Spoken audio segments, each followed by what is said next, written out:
Biggie, Tupac, and she was like, slaves. They are slaves to the machine. I said, I don't think you're supposed to call black people slaves, but, she has some troubles. He's watching that live and he's singing, well, I can't have them tell. Let's get the big knife out and let's make some hats. The first thing that they eat, you guessed it, the rifle.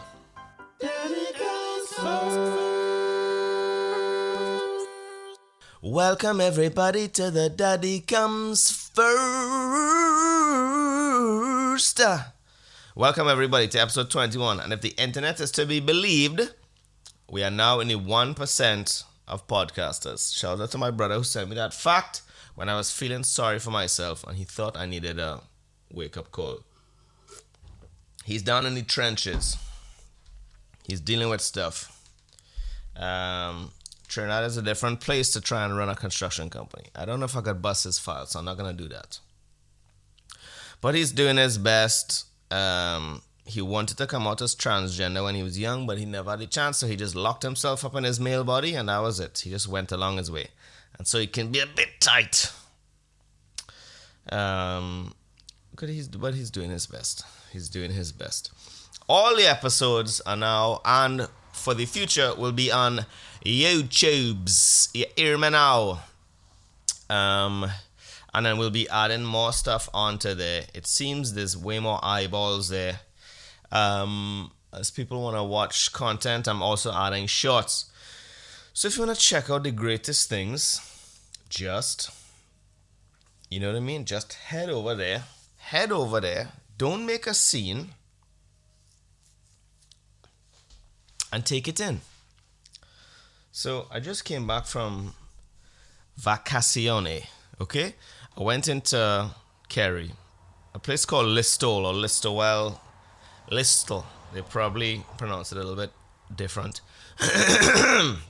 Sorry, my throat is very juicy. Can you hear the juice retreating? You can try. But this is the truth. And I say it now. We never all used to drink out of mason jars.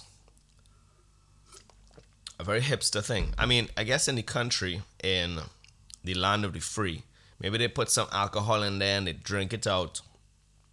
And that's kind of how they enjoyed their moonshine. But I'm talking about white females. They never did it, you know what I mean? And then they became cool. I met, I think, my first hipster in 2006. 2006. I won't use her name, but she had the whole, dressing in men's clothes, ill-fitted, only liked one type of music, which was hip-hop, and only if you've never heard of it. She didn't have any time for the mainstream folks, you know what I mean? So I was like, oh, Biggie, Tupac, and she was like, slaves. They are slaves to the machine. I said, I don't think you're supposed to call black people slaves, but, she has some troubles. She would think certain people were misunderstood. I won't call any names. Heil. So she used to drink out of things like this, and I just said, it's a good idea. It's a big container for when you want to be hydrated. For instance, in those days when you smoke a lot of chiva. You understand? How about getting high?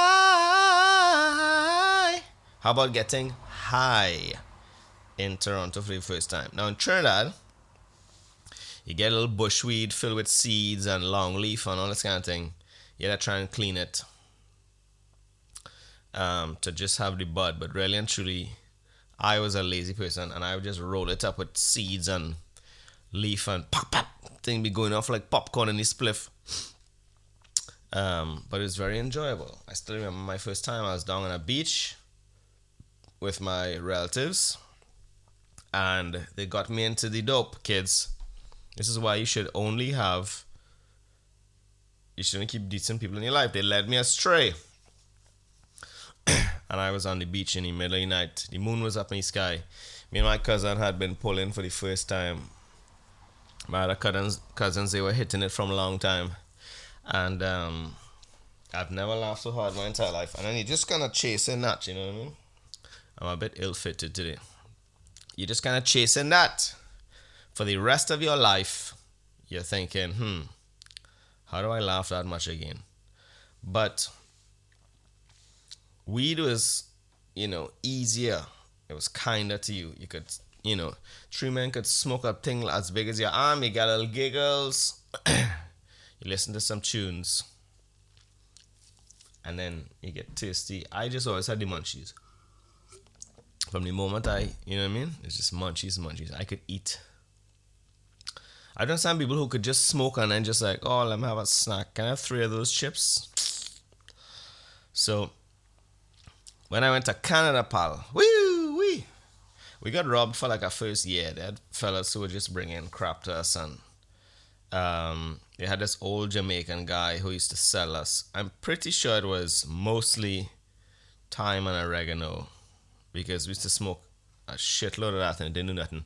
And then one of our brethren, who now owns the finest double spot in Toronto, actually I shouldn't blow him up, but he came by with the real thing. And let me tell you something, woo-wee, it puts you on your ass. It puts you on your ass. So you had to kind of take it easy. You couldn't go too crazy with it, which I didn't realize, because in Trinidad you're trying to suck, and hold it in until it make its way out of your chest and kind of get a little high. You don't know high until you move to Canada. And then the paraphernalia. The paraphernalia of it. The bongs and the buckets and the gas masks. All these accoutrements, because it's just been so kind of not legalized. It legalized while I was there, but it was just so what's the word, boy? It was just so indulgent. It was indulgent. It felt like a thing. Like if you go to Mexico, tequila and mezcal is a thing. You know what I mean? It's a thing. There's an industry built around it. There are people who are very proud of what they've done for the industry. And Canada was kind of like that. And then the medical marijuana cards came. And of course, you just go to a doctor and say any BS. But you didn't really need to, because it was just so easy to get anyway. But you could fly with it if you had the card, because it was federally licensed. So you would get this cool little kind of container. It looked like a huge pill bottle, but it wasn't white. It was cool colors. I remember I was like, this is sick. And you just go through security. They didn't even checking for your card. They're not even checking your card. Because they don't want the hassle, they don't want the heat. This is my rights. In Canada, as soon as you ball is my rights, forget, you're gone. You're gone.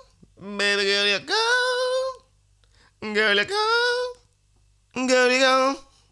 So, but when you smoke that shit, boy, you want something like this filled with water. Filled. Because that's what it was. So, anyway, I could feel the juice subsiding. The battle between H2O and throat juice is subsiding. I'd just like to say also in the rankings that Trinidad is no longer number 2 in countries. Okay, it's really disgusting. I don't know what's happening, but it is now, let's see, audience. Yeah, Trinidad is number 3 now. Oh no, it was always number 3. Sorry.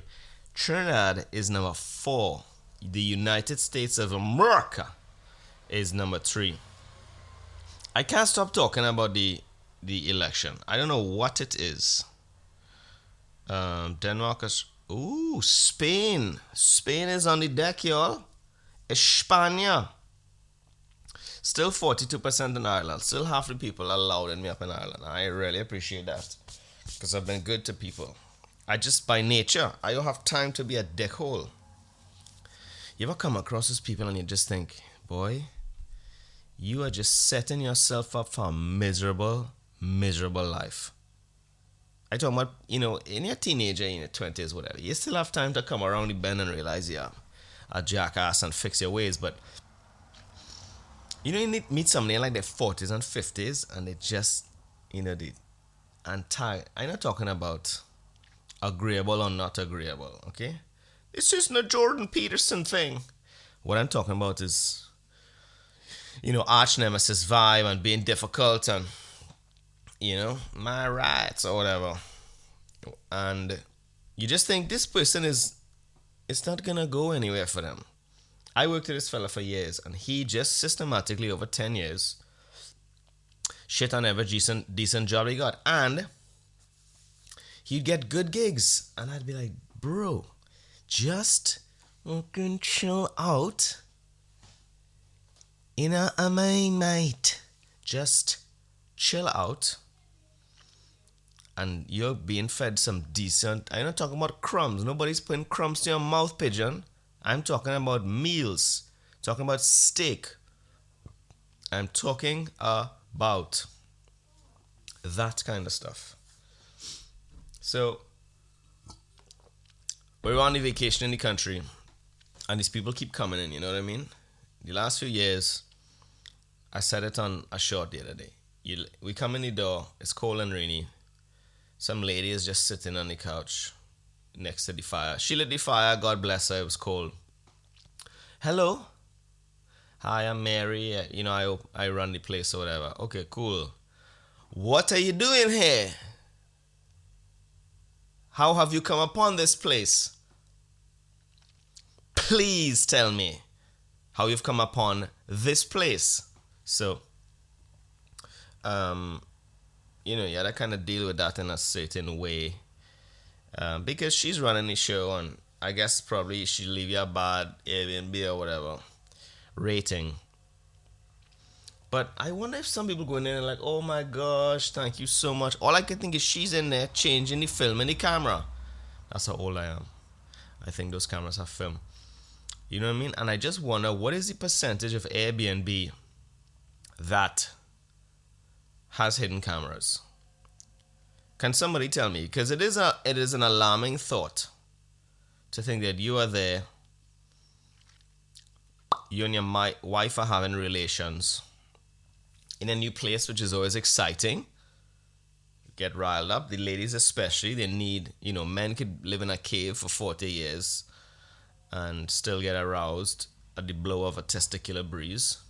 But women are not the same thing. So I feel there's cameras everywhere. And I wonder, does Airbnb take any heat for that? How can you find the cameras? There must be a device where you just go around. Oh, camera in here. And then what do you do? Is the guy watching live and he's going to see? Because then you're in a situation, you're kind of murder, you can kind of murder situation.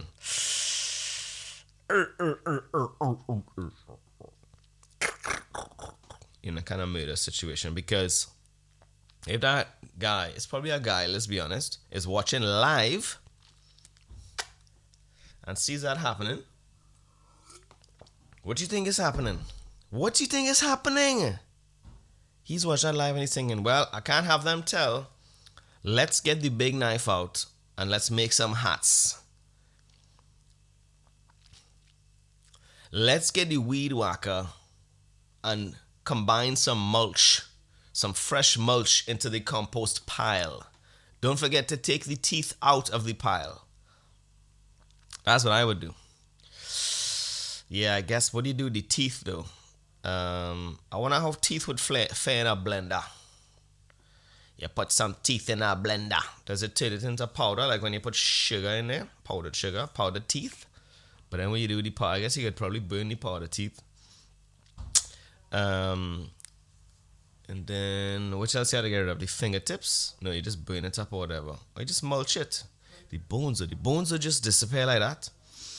Maybe you, yeah. What kind of, see, you don't really have any big animals in Ireland to kind of eat up all the flesh and that kind of thing. So, like if you're in Canada, you drag them out in the woods and a bear will deal up with that in, no time. A bear and her cubs come around. And actually, this is disturbing. But usually when bears come upon humans or attack humans, the first thing that they eat, you guessed it, the rifle. You know what I'm talking about? Talking about that extra skin hanging on between your legs there. Talking about the pipe. The pâtissière. The cream bag. You understand? Coming for that first. Nice little snack. And then they move around, they go the easy places, your thighs, your butt. And then they bust open your stomach, and then the wolves deal with the organs, apparently. So that's good. So that's what I think is going on. So I guess if I saw, if I knew there was a camera, this is advice for everybody. If you go into Air BnB and you find a camera, do not remove the camera, do not see startle, play it cool, because the guy could be in the next room and come over and murder you. You play it cool, enjoy the rest of your vacation, don't get naked too much. And then, when you leave, then you go to the police and you say, yo, just to let you know, there's some cameras in there, but I didn't want to act right away because I didn't want the guy to come in and cut us all up and make clothes out of our back skin. Listen, you think you're coming here just for entertainment? I'm trying to teach you how to live, how to survive in these situations. You're ungrateful is the problem. Well, and what's he doing with the footage? Is he keeping it to himself? Is he selling it on the internet? Like, is my bottom on the internet? You ever think about that? How many pictures of your bottom hole are on the internet? From all the Airbnbs you stayed in? How many people know about that mole right below your nuts? Oh, you're lying down, you think you're having fun or whatever. Maybe you don't have a lady there, so you're trying to service yourself and you fly back in ecstasy and you know what I mean? Your leather satchel pops up and he goes, oh, look, a mole there. Let me snapshot and put it on the internet, on the dark web. How many bottles are on the dark web that don't know they're on the dark web? And does it matter? If you don't know, does it matter? If you don't know what's happening, you can't offend somebody if they don't know to be offended. For instance, I always thought a good idea for a business would be something called a milking parlor, where men on their way home, maybe they're going through a rough time in their marriage, their wife is not, not super excited. They go and they lie down on a massage table and there's a hole below on, you know what I mean? Something happens and then next thing you know, you've been milked. But they will probably run out of female staff because you'll be busy night and day. So they'll have to bring in some switch hitters. You know what I mean? Some homosexuals. Talking about some fruit farmers. Might have to bring them in to help out with the situation. Now, most straight men don't want to know about that. But if they just hit it off, if there's just a blanket, you know what I mean? You sign a waiver saying, listen, when you lie down there and the apparatus starts to take place, it could be anything. Male, female, trans. We might even put an elephant in there. Put some peanut butter on the tip and have the trunk come in and... Bestiality is not fun. Do not do it. But we used to have a dog. I used to have a guy in our neighborhood that would try to get his dog to show the little lipstick, And I guess we found it funny at the time, but I mean, really and truly, he didn't do anything really. He just kind of like shook the dog's legs a little bit, and the dog would get excited, and his little red peepee would come out. But you have to wonder in this day and age, that's a bit of bestiality. I could report him. I could still go back and report him. But you have to think about all the stuff they did when you were younger sometimes and just go, holy Jesus Christ, Lord, thank you. There was no such thing as phones. You know what I mean? I mean, one time I was down the islands with some partners, right? We're having fun. You know, we go down there, we camping or whatever. And one guy was like, hey, I made a poop toilet. Because there's no facilities. You had to go in the water and do an aqua dump. There's no poop facilities. So this guy here had an old crate, half-liter Coke bottles, a red crate, and he just chopped a hole in the middle and he put ice bag in there, a whole ice bag, and just said, listen, let it rip. Thank God there's no cameras around. Somebody would have definitely filmed that. But what you should know is when you are aqua dumping, there are some rules to follow. One of them is obvious. This is the obvious one. You know what I mean? Chest into the current. Chest into the current, okay? Step number 2, before you release the cigars, tuck yourself into a 90-degree angle when you are in the water. Tuck yourself up and make sure you do your 90, and you just kind of use your hands as bow thrusters to kind of maintain the ship. And then and this is the most important one. Once you let those things fly, hopefully it's solid enough, and the cold water will kind of lock it up. Even if you're semi-firm toothpaste, the cold water will turn it into some you know what I mean, some nice dirt submarines. But do not, reflex action is to get away from those turds as quick as possible, but do not.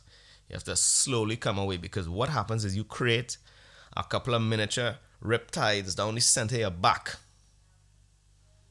And what happens is those dukes don't go anywhere. They get caught up in the riptide and they paint up your back like if you're some kind of Samoan about to head out to hunt. You understand? Art all over your back, a mosaic, a free tramp stamp with the doo-doo pencils full of ink, fresh from the factory.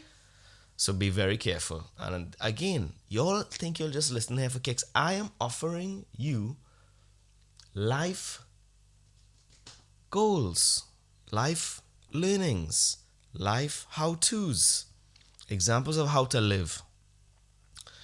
Alright, so I'm going to finish off my water here. My beautiful wife and children should be back from the grossier, very soon. So I have to wrap this up, and I just want to say it's been a pleasure for you. An absolute pleasure for you guys. Thank you for listening to Daddy Comes First. We are now in the 1%. Episode 21 says we're in the 1%. So thank you everybody who's listening. Don't forget you could catch us on the YouTubes now. There are some shorts on there. We'll be uploading more. We have some fun ideas planned with some animation. And much love. And I'll close out with one of my favorite songs of all time. Because I just finished watching the Celine Dion documentary. All by myself, I'm gonna be all by myself. And it's all by myself. All by myself. Daddy comes first.